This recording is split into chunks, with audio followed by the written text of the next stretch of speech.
Hey guys, welcome to source point. आज अभी हम लोग डिस्कस करने वाले हैं बीएसएनएससी करंट अफेयर्स, जो कि हमारी अप्रैल मंथ की चल रही है।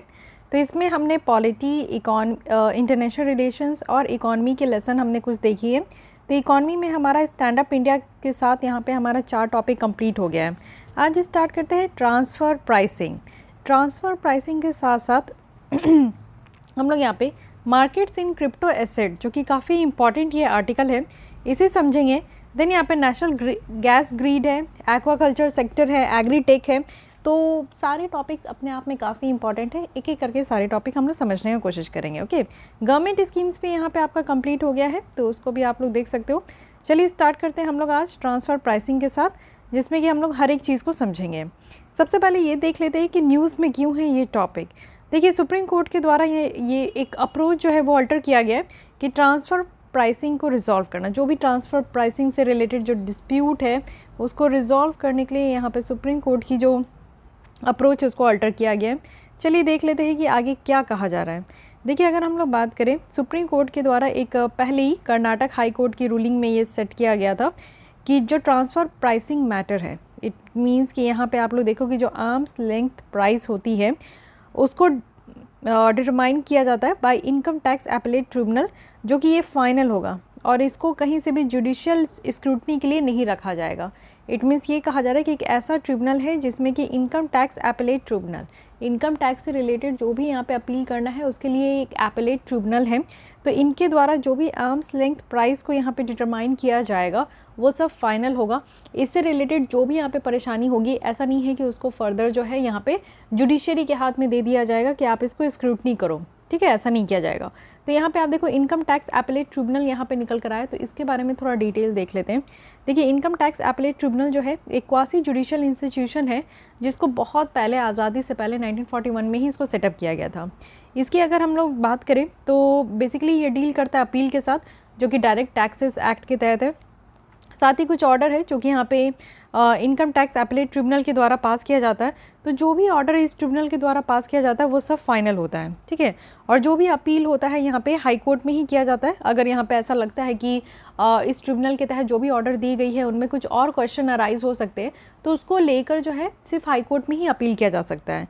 साथ ही अगर हम लोग देखें कि स्टार्टिंग विथ 3 बेंचेस, जो कि यहाँ पे दिल्ली, कोलकाता और मुंबई है, तो नंबर ऑफ बेंचेस जो है वो प्रोग्रेसिवली अगर हम लोग देखें तो इंक्रीज़ हो रहा है। और आज के डेट में 63 बेंचेस है, वो भी 27 डिफरेंट स्टेशंस में।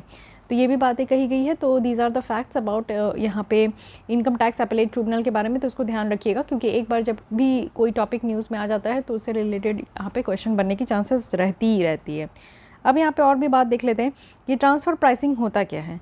ट्रांसफ़र प्राइसिंग कहने का मतलब है कि एक तरीके का ऐसा प्रैक्टिस जिसमें कि कुछ सामान है या सर्विसेज है उसके प्राइस को इस्टेब्लिश करना, ठीक है, या फिर एक्सचेंज करना। जैसे कि मान लीजिए कि कुछ सामान है, मान लीजिए एयर कंडीशन है, उसका क्या प्राइस है, 45,000 है, ठीक है, 45K है।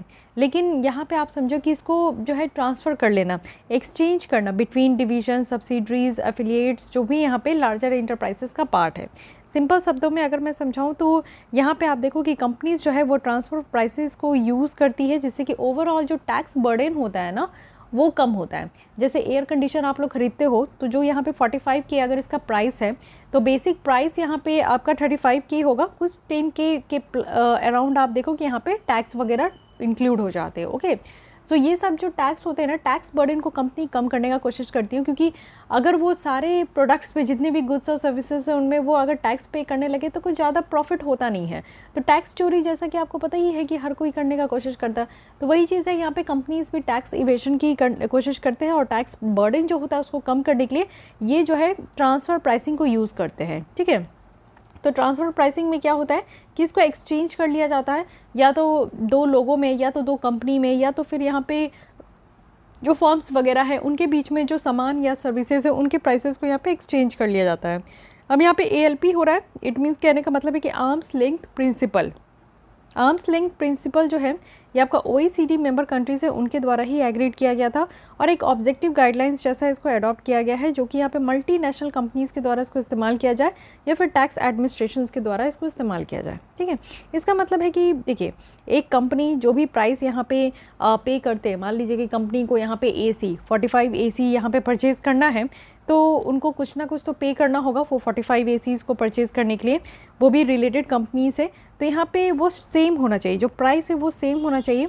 और अगर दोनों इंटिटीज़ अनरिलेटेड है तो कहने का मतलब है कि मान लीजिए कि एक कंपनी हमारा जो है पैनासोनिक है, एक कंपनी हमारा सैमसंग है। ओके, इन दोनों में आप देखो कि अगर पैनासोनिक चाहता है कि सैमसंग की AC वो परचेज़ करे, तो कहने का मतलब है कि ये यहाँ पे तभी परचेज़ कर पाएंगे और तभी यहाँ पे उनको टैक्स से छूट मिल पाएगा जब ये दोनों कंपनी का जो यहाँ पे आप देखो इंटिटीज़ जो है अनरिलेटेड है, एक दूसरे से रिलेटेड नहीं है ये, ठीक है, अलग अलग है, तब यहाँ पे उनको जो है कुछ यहाँ पे बेनिफिट्स मिल सकता है। ओके, और प्राइस जो है वो दोनों सेम होना चाहिए। There should be no price adjustment या फिर स्पेशल कंडीशन नहीं होना चाहिए कोई ट्रांजैक्शन का, सिंपली बिकॉज द पार्टीज़ है जो है वो लीगल इंटिटीज़ से ही रिलेटेड है।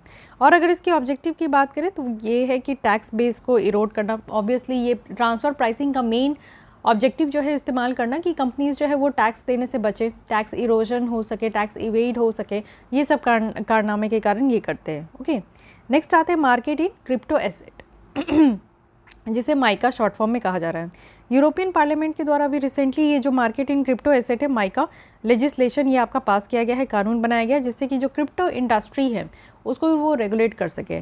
देखिए आया था क्रिप्टो करेंसी, ठीक है, क्रिप्टो कहने का मतलब होता है सीक्रेट और करेंसी मीन्स करेंसी, यानी कि ऐसा करेंसी जो कि सीक्रेट है। ठीक है, इसे हम लोग वर्चुअल करेंसी भी कहते हैं, जो कि ऑनलाइन होता है, जिसे हम लोग टच नहीं कर सकते, अपने पास रख नहीं सकते, वो ऑनलाइन ही होता है। ठीक है, अगर हम लोग माइका की बात करें तो ये यूरोपियन पार्लियामेंट के द्वारा इसको जो है ये कानून लाया गया है, तो इसके बारे में हम लोग समझते हैं। ये इसको कंसीडर किया गया कि पहला ऐसा सेट ऑफ रेगुलेशन है पूरे वर्ल्ड में जो कि एक लीगल फ्रेमवर्क दे रहा है। इट मीन्स कि जो क्रिप्टो एसेट सर्विस है, जो कि क्रिप्टो करेंसीज वगैरह आप देखते हो बहुत सारा बिटकॉइन वगैरह, तो उसको रेगुलेट करने के लिए यहाँ पे पहला ऐसा देश है जो कि कानून लेकर आया है। साथ ही माइका की बात करें तो ये डायरेक्टली यहाँ पे जो यूरोपियन यूनियन है उनके ऊपर ये अप्लाई होगा। यूरोपियन यूनियन में टोटल आप देखो 27 कंट्रीज़ है, तो इन 27 कंट्रीज़ में ये अप्लाइड होगा। साथ ही माइका रेगुलेशंस मेनली यहाँ पे कुछ सर्टेन कैटेगरीज जो है क्रिप्टो एसेट्स का उस पर फोकस करें। इट मीन्स कि does not apply to non fungible token, जो NFTs वगैरह है उसमें ये आपका माइका अप्लाई नहीं होगा। साथ ही आप देखो डिसेंट्रलाइज जो फाइनेंस है उसमें अप्लाई नहीं होगा। सेंट्रल बैंक डिजिटल करेंसीज जो है इसमें अप्लाई नहीं होगा। माइका की बात करें तो इसको different types of crypto assets में आपका डिस्टिंग्विश भी किया गया है। जैसे कि सब कैटेगराइजेशन अगर हम लोग क्रिप्टो एसेट्स का देखें तो फर्स्ट है कि इलेक्ट्रॉनिक मनी टोकन्स है, इलेक्ट्रॉनिक फॉर्म में है। सेकंड है कि एसेट यहाँ पे रेफरेंस्ड टोकन है। थर्ड है कि यूटिलिटी टोकन है। तो ये 3 तरीके का टोकन्स वगैरह आपको देखने को मिलेगा। ओके, उसके अलावा आप देखो कि ऑब्जेक्टिव क्या है माइका का। सबसे पहले तो आप समझ गए कि यहाँ पे लीगल सर्टिनिटी प्रोवाइड करना है। इट मीन्स कि लीगल तौर पे, कानूनी तौर पे जो है यहाँ पे क्रिप्टो एसेट वगैरह इंश्योर करना है। सेकंड है कि जो इनोवेशन और जो फेयर कंपटीशन है उसको सपोर्ट करना है। थर्ड है कि जो कंज्यूमर है, इन्वेस्टर्स है, मार्केट इंटीग्रिटी है उसको प्रोटेक्ट करना। एंड फोर्थ वन है कि फिनेंशियल स्टेबिलिटी को इंश्योर करना, जिसमें कि हमारा सेफगार्ड वगैरह जो है इंक्लूड होता है। ठीक है, तो ये बहुत ज़्यादा ज़रूरी भी है, हर एक देश को यहाँ पे अपने यहाँ क्रिप्टो करेंसी से रिलेटेड जो है कानून लेकर आना चाहिए। हमारे यहाँ भी आप देखते हो कि काफ़ी हद तक इसके ऊपर डिस्कशन होता है, बट अभी तक इस पर एक्शन नहीं लिया गया। अब चलिए, एक देश के द्वारा ये लाया गया है, एक यूनियन के द्वारा लाया गया है, तो मे बी आगे चल के इस पर बातें होगी। माइका आप देखो European commissions digital finance strategy का ये पार्ट है। अब क्रिप्टो एसेट के बारे में हम लोग समझते हैं। क्रिप्टो एसेट जिसको हम लोग डिजिटल रिप्रेजेंटेशन कह सकते हैं किसी वैल्यू का या राइट्स का, जो कि ट्रांसफर किया जाता है या फिर इलेक्ट्रॉनिकली इसको हम लोग स्टोर करके रखते हैं। डिफरेंट टाइप्स क्या है, सबसे पहले अगर हम लोग देखें स्टेबल कॉइन है, जिसे इलेक्ट्रॉनिक मनी टोकन्स कहते हैं। तो ये जो आपका टोकन्स है जिसकी वैल्यू फिक्स्ड है और ये आपका जो है कुछ करेंसी जैसे US डॉलर वगैरह में जो है इसको यूज़ किया जाता है। सिक्योरिटी टोकन्स आप देख सकते हो, जैसे कि नाम में है कि एक ऐसा टोकन है जो कि ओनर को ये आपका इंडिकेट करता है कि वो रियल वर्ल्ड एसेट और इंटरप्राइजेस में जो है वो उसका स्टेक होगा। इट मीन्स कि सिक्योर है, ऐसा टोकन है जो कि बिल्कुल पूरी तरीके से सिक्योर है। एसेट टोकन की बात करें तो ये एक ऐसा टोकन्स है जो कि रियल वर्ल्ड एसेट को ये रिप्रेजेंट करता है। जैसे कि आप देखो एसेट क्या है आज के डेट में, आपके पास कुछ गोल्ड होगा, कुछ रियल इस्टेट होगा, तो ये सब जो आपका एसेट टोकन है इसको ये रिप्रेजेंट करता है। यूटिलिटी टोकन की बात करें तो this token provide users with special access, जो कि एक प्रोडक्ट, सर्विस और ऑफर का है, और ऑफन इसको इशूड किया गया है एज ए प्रोजेक्ट और कंपनी की इनिशियल कॉइन ऑफरिंग। तो यूटिलिटी टोकन्स आप समझ गए कि एक तरीके का ऐसा टोकन है जो कि यूज़र्स को एक स्पेशल एक्सेस दे रहा है कि आप जो है अगर किसी प्रोडक्ट तक पहुंचना चाहते हो तो उसके लिए आपका ये स्पेशल एक्सेस होगा, ठीक है। या फिर कोई सर्विस अवेल करना है तो उसके लिए स्पेशल है, कोई ऑफ़र वगैरह अवेल करना है तो उसके लिए स्पेशल है, ठीक है। नॉन फंजिबल यहाँ पे टोकन्स की अगर हम लोग बात करें तो actually this is a kind of unique tokens, जो कि आपका एक स्पेसिफिक या फिर यूनिक जो डिजिटल आइटम है उसी के कॉरेस्पॉन्ड आपको देखने को मिलेगा, ठीक है। तो ये चीज़ें आप समझ गए, these are the kinds of token जो कि आपको याद होना चाहिए, बहुत ही ज़्यादा इंपॉर्टेंट है। अब समझते हैं कि देखिए कानून की क्यों ज़रूरत है हमें ये क्रिप्टो एसेट को लेकर। सबसे पहले तो अकाउंटेबिलिटी। अगर आज की डेट में आप बिटकॉइन वगैरह में पैसे लगाते हो, ठीक है, कल को आपका पैसा डूब जाता है, who will be the responsible? कौन अकाउंटेबल होगा? कोई तो होना चाहिए ना। आज के डेट में तो कोई जवाबदेही नहीं है किसी के ऊपर, तो इसलिए ये क्रिप्टो फर्म्स जो है ना, इसको अकाउंटेबल बनाने की बात की जा रही है इन वन फॉर्म। और अदर तरीके से देखें तो इनको यहाँ पे कंज्यूमर मनी जैसा डील भी किया जा रहा है कि ये एक हवा में कोई चीज़ नहीं है, ये एक हमारे यहाँ की जनता का जो है पैसा है, ठीक है। तो इसको इसलिए अकाउंटेबल होना होगा। अगर यहाँ पे हमारे जनता के लोगों का जो पैसा लॉस होता है तो उनको रिकवर करके देने का भी ज़रूरत है, ठीक है। तो इस चीज़ के लिए अकाउंटेबिलिटी होनी चाहिए। साथ ही यहाँ पे कंज्यूमर को प्रोटेक्ट करना है। सबसे पहले तो अगर हमारे देश में कानून होगा तो मुझे लगता है मैक्सिमम लोग जो है वो बिटकॉइन वगैरह में इन्वेस्ट करने का सोचेंगे। साथ ही फिनेंशियल स्टेबिलिटी भी होनी चाहिए। एक बार आप देखो कि इस तरीके के कॉइन्स में जो है, इस तरीके के क्रिप्टो एसेट में काफ़ी ज़्यादा रिस्क होते हैं, ठीक है, फिनेंशियल स्टेबिलिटी का। तो इसलिए यहाँ पे आप समझो कि अगर ये रिस्क ले रहे हैं और अगर कल को चल के यहाँ पे लॉस होता है तो फिनेंशियल स्टेबिलिटी की बात निकल कर नहीं आती है। तो अगर यहाँ पे कानून होगा तो ऑब्वियस है कि स्टेबिलिटी की बात निकल कर आएगी। इनोवेशन और फेयर कंपटीशन को भी यहाँ पे सपोर्ट किया जाएगा। तो ये जो रेगुलेशन है इससे काफ़ी हेल्प हो पाएगा कि एक अच्छा खासा हम लोग यहाँ पे क्रिप्टो एसेट को डेवलप करें और जिससे कि सेफ़ और प्रोपोर्शनेट फ्रेमवर्क जो है हम लोग यहाँ पे लेकर आ सके। साथ ही इन्वायरमेंटल कंसर्न जो है उसको एड्रेस करने के लिए कहा जा रहा है कि क्रिप्टो एसेट्स जो है इसमें हमें कुछ अमाउंट ऑफ इलेक्ट्रिसिटी यूसेज को जो है यहाँ पे कंसीडर करने की ज़रूरत है, जिससे कि ग्रीन हाउस गैस वगैरह जो है इमिशन होता है। तो ये जो रेगुलेशन है इसमें आप देखो कि क्या है कि ये सारे कंसर्न है जिससे कि हम लोग सस्टेनेबल प्रैक्टिसेस को जो है प्रमोट कर सकते हैं। तो बेटर है कि यहाँ पे कहा जा रहा है कि इन्वायरमेंटल कंसर्न को भी लेकर क्रिप्टो एसेट्स जो है यहाँ पे क्या होता है इलेक्ट्रिसिटी यूजेस है। क्योंकि देखिए बेसिकली क्या हो रहा है कि ज़्यादा से ज़्यादा अगर आप इलेक्ट्रिसिटी का यूज़ कर रहे हो मतलब डेस्कटॉप वगैरह लैपटॉप वगैरह यूज़ कर रहे हो उसको इन्वेस्ट करने के लिए, तो ऑब्वियस है कि इसमें हम लोग को देखने को मिलता है कि ग्रीन हाउस गैस की इमिशंस ज़्यादा से ज़्यादा हो रही है। तो इसको कम करने के लिए बात की जाती है। क्यूज़ अगर हम लोग इंडिया के लिए देखें तो इंडिया के लिए क्या कहा जा रहा है कि इंडिया, क्योंकि आप देखो आज की डेट में हमारा काफ़ी डेवलपिंग देखने को मिल रहा है, हमारा खुद का रेगुलेटरी फ्रेमवर्क है क्रिप्टो करेंसीज़ को लेकर। माइका जो है एक एग्जांपल हमारे लिए सेट कर सकता है कि हाँ एक कैसा कॉम्प्रिहेंसिव फ्रेमवर्क होना चाहिए, इसको कैसे डेवलप कर सके। तो इससे क्या होगा कि एक इन्वेस्टर कॉन्फिडेंस बूस्ट होगा। जो भी इन्वेस्टर्स होंगे अगर वो यहाँ पे ऑनलाइन वर्चुअल करेंसीज़ में इन्वेस्ट करना चाहेंगे तो उनकी जो कॉन्फिडेंस है वो बूस्ट हो पाएगा। उनको लगेगा कि अगर यूरोपियन यूनियन में अगर वो जाकर वहाँ पे इन्वेस्ट करते हैं तो वहाँ पे उनको एक सिक्योरिटी है, उनका ह्यूज लॉस नहीं होगा। साथ ही वो चाहेंगे भी कि हाँ इन्वेस्ट करें, ठीक है। साथ ही अनरेगुलेटेड सेक्टर को भी रेगुलेट किया जाएगा। क्रिप्टो सेक्टर्स जो है हाईली अनऑर्गेनाइज्ड है देश में, और सक्सेसफुल अगर ये माइका का इम्प्लीमेंटेशन हो जाएगा ना तो ये इससे इंडिया को रेगुलेट करना पड़ेगा कुछ सेक्टर्स को जो भी सिमिलर तरीके से होगा। इंडिया और यूके की बात करें तो ये भी यहाँ पे डिस्कस कर रहे हैं रोबस्ट ग्लोबल अप्रोचेस को लेकर कि इसकी एक नीड है कि पूरी ग्लोबल अप्रोच होनी चाहिए। साथ ही हमें इंडियन इन्वेस्टर्स को प्रोटेक्ट करने की ज़रूरत है। यहाँ पे आप देख सकते हो कि जो हमारे इंडियन इन्वेस्टर्स है उनको जल्द से जल्द ज़्यादा से ज़्यादा प्रोटेक्ट करने की ज़रूरत है टू प्रिवेंट मनी लॉन्ड्रिंग। यहाँ पे आप देखो ब्लैक मनी को जो कन्वर्ट किया जाता है वाइट मनी में, तो ये भी हमारा जो है क्रिप्टो करेंसीज़ के थ्रू यहाँ पे आपका जो है थोड़ा कम हो पाएगा। क्योंकि अगर क्रिप्टो करेंसीज़ में लोग डील करने लगेंगे तो ऑब्वियस है कि वर्चुअल करेंसीज़ है इसमें करप्शंस कम होंगे, फिर यहाँ पे चांसेस कम है कि ब्लैक मनी का स्टेक लगाना, तो वो भी एक हो सकता है। साथ ही 2022 में कहा गया है कि OECD के द्वारा यहाँ पे एक क्रिप्टो एसेट रिपोर्टिंग फ्रेमवर्क जो है अप्रूव किया गया, जिसमें कि ये कहा गया टैक्स इन्फॉर्मेशंस वगैरह रिपोर्ट करना जो भी ट्रांजैक्शंस में हो रहा है। साथ ही हेल्दी कंपटीशन को भी ये इंकरेज करेगा। आप देखो कि एक देश ने अगर ऐसा कानून बनाया है तो ऑब्वियस है कि दूसरे देश भी यहाँ पे इंस्पायर होकर इस तरीके का कानून को इम्प्लीमेंट करने का कोशिश करेंगे। तो इससे क्या हो पाएगा ना कि जो न्यू स्टार्टअप्स हैं इस सेक्टर्स में वो रेगुलेट हो पाएगा और एक लेवल प्लेइंग फील्ड जो है वो सेट हो पाएगा, ठीक है। वो ये है हिंट में कहे कि यहाँ पे क्या होगा कि देखिए करेंसी की जो डेफिनेशंस है वो कल को चल के चेंज हो जाएगा। आज के डेट में करेंसी हम लोग क्या कहते हैं कि फिजिकल करेंसी जो कि हमारे हाथ में है, और ज़्यादा से ज़्यादा हम लोग पेटीएम करते हैं, जीपे करते हैं, फ़ोनपे करते हैं। तो एक और हमारा एक डेफिनेशन चेंज होगा जो कि हम लोग कहेंगे क्रिप्टो करेंसी ले लेते हैं कि नहीं। साथ ही आप देखो कि एक रेगुलेटरी बॉडी भी सेटअप किया जाएगा, एक इंडिपेंडेंट रेगुलेटरी बॉडी होगा जो कि यहाँ पे आपका चार्ज में रखा जाएगा कि वो देखेंगे। साथ ही यहाँ पे पिनल प्रोविज़न भी होगा, अगर क्रिप्टो करेंसीज में किसी भी तरीके का गैर कानूनी काम किया जाएगा तो उनमें यहाँ पे पिनल जो है वो सेंक्शन भी लगाया जाएगा। साथ ही यहाँ पे एक नॉर्म्स भी सेट होगा, एक मिनिमम सेट ऑफ स्टैंडर्ड होगा, रिक्वायरमेंट होगा जो कि सेट किया जाएगा कंपनीज़ के लिए कि वो यहाँ पे लाइसेंस वगैरह प्रोवाइड करें। फाइन।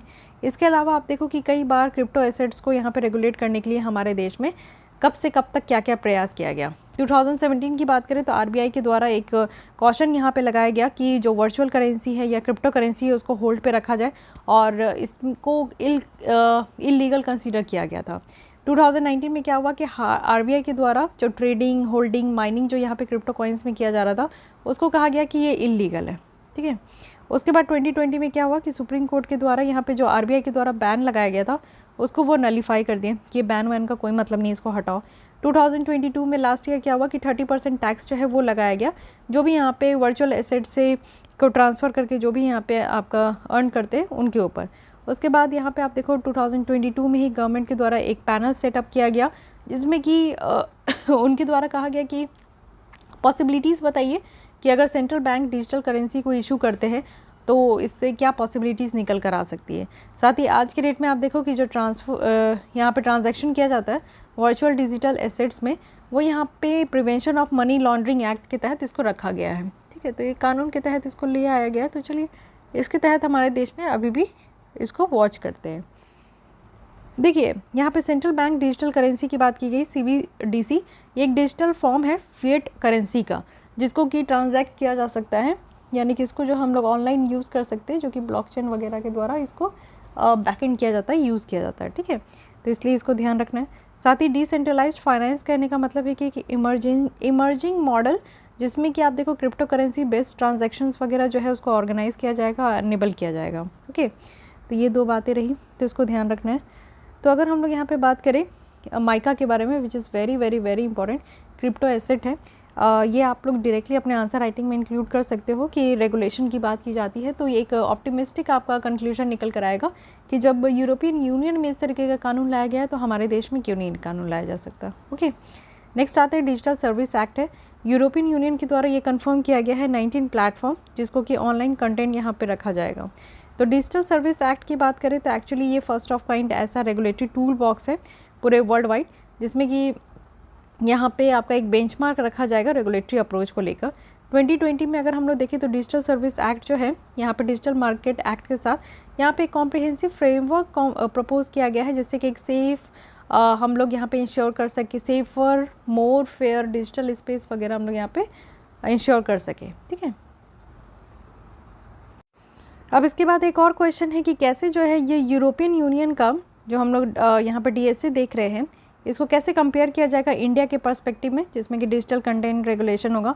तो जो डिजिटल सर्विस एक्ट यहाँ पे यूरोपियन यूनियन का है इसमें क्या है कि देखिए इसको हमारे देश के डिजिटल जो कंटेंट रेगुलेशन है उससे कंपेयर किया जा रहा है। तो हमारे देश का एक IT एक्ट है, इंफॉर्मेशन टेक्नोलॉजी एक्ट है जिसे कि हम लोग IT रूल्स 2021 कहते हैं।